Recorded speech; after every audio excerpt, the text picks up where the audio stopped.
absolutely freaking fantastic, there's trying to suffocate my boy. That is what you get for sacrificing your standards for love.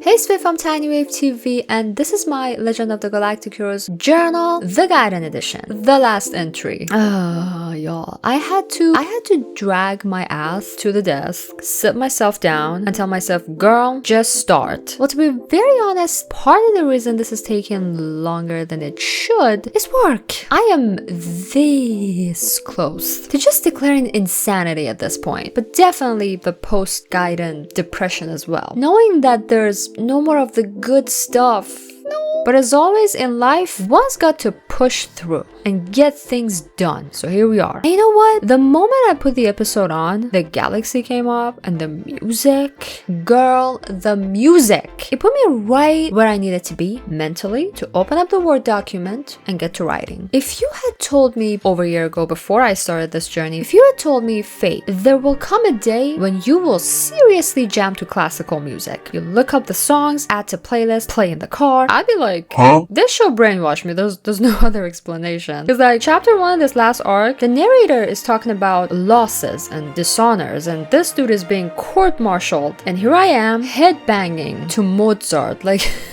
Anyway, it's November of 795. Turns out after that fateful encounter with Wenli in September, our fluffy besties found time for a vacation. I need one too. I say it was a bit unlikely, both of them being workaholics and all, but I was on board nonetheless. It's not every day you see Ziggy outside Reinhardt's grip, getting approached by all kinds of interesting people, thrown into a hotel lobby brawl, and dragged into a drug investigation. However, I wasn't particularly excited about the detective storiness of it, though I ended up liking this better than the Dreams of the Morning whatever in that regard. Starting with the next episode, Ziggy Boy found himself in situations where other people's stories and words resonated with him, making him reflect on his own situation. And that was the best thing about the arc, if you ask me. By the end of this episode, I was invested. Ziggy and I both. I mean, who the folk dares trying to suffocate my boy? Only love of sister gets to, which it did in the end.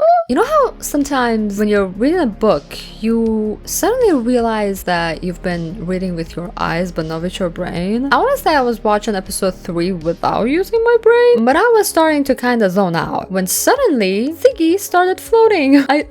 I legit thought I was seeing things for a second. What a scene though. Like the only thing about it that wasn't absolutely freaking fantastic was that it ended. I could just keep on watching my boy in his oversized suit beating the fucking crap out of people midair with a great deal of gorgeous acrobatics. Now him showcasing another one of his many talents, shooting, in the same episode was just the cherry on top. Also, didn't do something similar in Silver White Valley Deja Vu? I've been loving all the introspection that's been going on with my boy, and there was one good one at the end of this episode. この人のバーゼル夫人への愛は無償のものだった。それは尊いものと言って良いのだろうか。それとも単なるエゴなのか。Is it possible for love to be completely free of egoistic considerations? And should it be? Chapter 4. We finally got to meet the lady. 私が誰に愛されたかということは問題ではありません。私が誰を愛したかということが重要なのですよ。In other words, not my problem that he loves me. And interestingly, her husband went on to say, I didn't ask the old man to take the fall. He did it himself. That, you guys, is what you get for sacrificing your standards and or morals for love. Then again, I don't think she needed to die. Couldn't he just have shot her in the arm or something? Just to get her to stop burning the stuff. I don't know. 重要なのは誰かの愛を求めることではない。自分が誰を愛したかということ。そしてそのことによって決して後悔しないということ。ミハエル・フォン・カイザーリングが後悔しなかったように、ヨハンナ・フォン・バーゼルが後悔しなかったように、彼ジークフリード・キルヒアイスも決して後悔しない。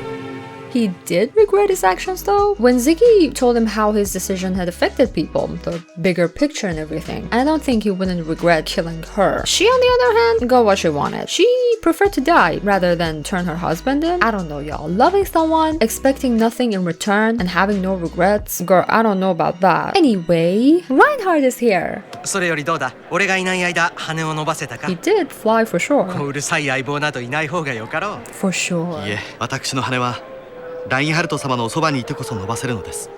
そのことがよくわかりました。 Are you asking me out? キルヒアイスは自分がラインハルトのように波動を貫くことはできないことを自覚していた。 Reinhardt's self-conviction wasn't absolute either. The height difference. だからこそ自分たちは互いに必要な存在なのだと They sure do. 今はそう信じるキルヒアイスだった。 Yeah. But don't you think part of the reason Reinhardt could move forward with such conviction was Ziggy himself? Also, and we got yet another beautiful ending, beautiful meaning, but no. The death of my boy will never not hurt. In fact, I'm terrified of experiencing it again in the manga. I've stopped reading for now. Like, I realized I'm heading into the whole Civil War arc. And no, I can't go through that again. No ma'am. Now, if you're wondering about my next move after pushing through and getting this video done, I'm gonna go wallow in sorrow, obviously. Now, I mean, for the next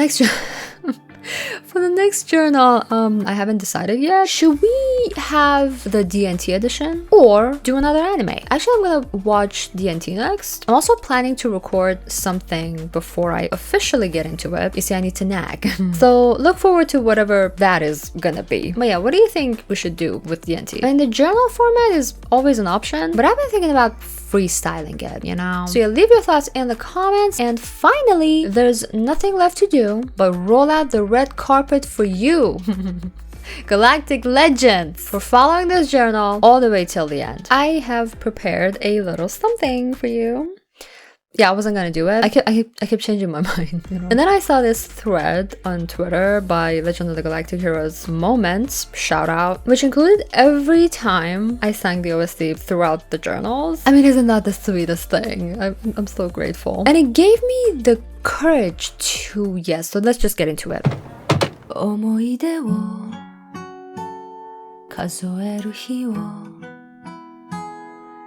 ちながら暮らしてはいないけど君とは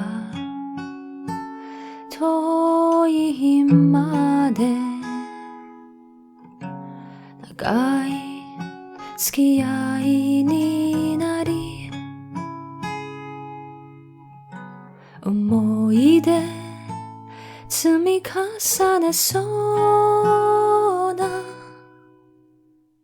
そんな気がするおそらくひとときの思い込み人は変わると食い振る愚かしさをゆくれ空星が笑う